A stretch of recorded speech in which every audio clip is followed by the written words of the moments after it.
everyone, welcome back to my vlog.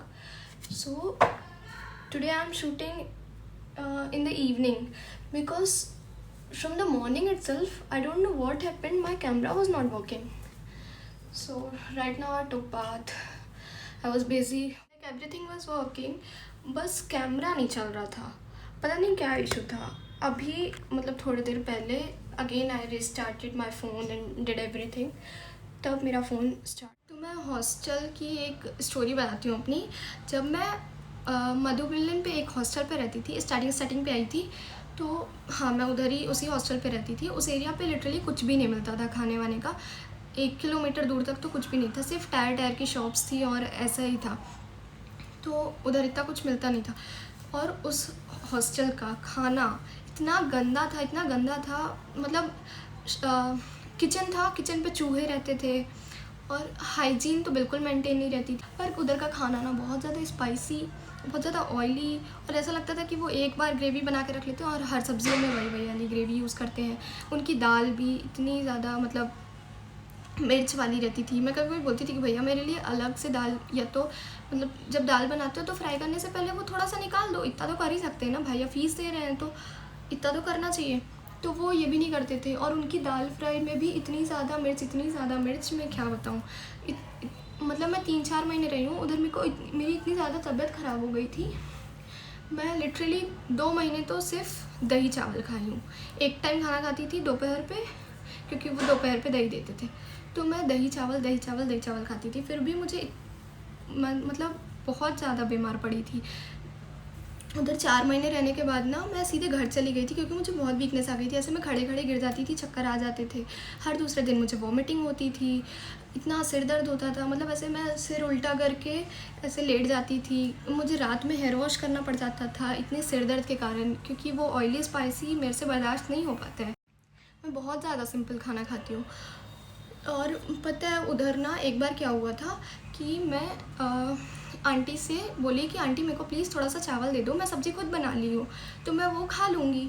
तो वो aunty मुझे चावल नहीं दी. ऑल्दो वो उस हॉस्टल में अलाउड नहीं था कि हम खाना नीचे ला सकते हैं एंड ऑल, तो ठीक है अगर वो अलाउड नहीं था. पर मैं जिस दिन उन आंटी से चावल के लिए मांगी थी ना, तो उसके 2 दिन पहले नहीं, उसके 1 दिन पहले ही एक दीदी वही चावल और वो सब लेकर आई थी अपने रूम पर. और जिस दिन मैं मांगी थी उसके थोड़े टाइम पहले ही एक दीदी और रोटी और चावल वगैरह लेके आई थी. वो दीदी मांगी थी, उनको दे दिए थे, इसीलिए मैं भी मांगने गई.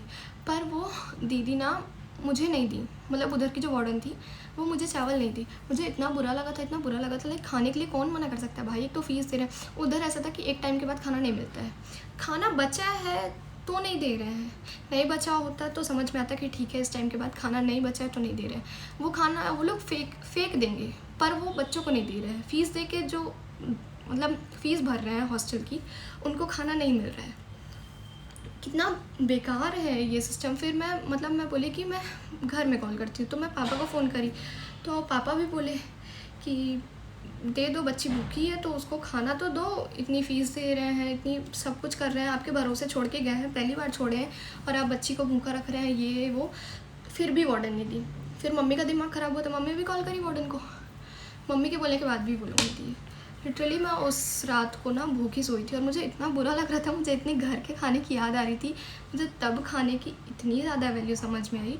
मैं खाना पहले भी नहीं फेंकती थी, पर मैं उसके बाद से तो मैं एक दाना नहीं छोड़ती हूँ लिटरली प्लेट पे. इतना गंदा एक्सपीरियंस था मेरा उस हॉस्टल का.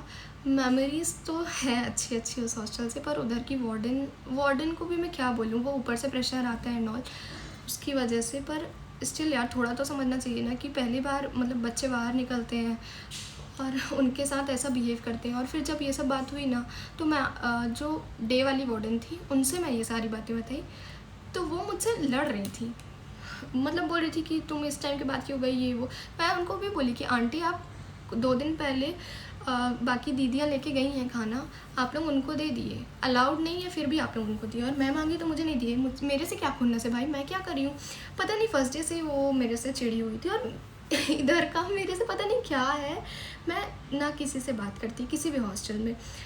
मेरी वंशिका ही फ्रेंड थी उधर भी, उस हॉस्टल पे। हाँ, मेरी सिर्फ वंशिका से बात होती थी, मैं किसी से बात ही नहीं करती थी। फिर भी पता नहीं क्या दिक्कत हो जाती है, मेरी वार्डन से नहीं पटती। इधर भी मैं हूँ तो इधर भी मेरी वार्डन से नहीं पटती, पर ठीक है। पर उधर वाली वार्डन तो बहुत बेकार थी। तो फिर उसके बाद मैं छोड़ दी थी वो हॉस्टल और घर पे चली गई थी। घर पे लिटरली मैं 1 महीना बेड पे थी।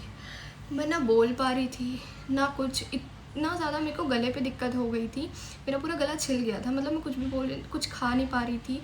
ऐसे पानी भी पी रही थी तो दर्द होता था, मेरे को पेट में छाले हो गए थे। बहुत ज़्यादा दिक्कत हुई थी भाई। हॉस्टल में बाहर रहना बहुत मुश्किल है। फिर मैं शिफ्ट हो गई पीजी पे, तो मेरे को अब मैं खुद से बना के खाती हूँ तो फिर भी बेटर है। और यही मेरी हॉस्टल जर्नी है 8-9 महीने की, जिसमें मैं बहुत ज़्यादा खाने को लेके स्ट्रगल करी। Now I am ending this vlog, bye.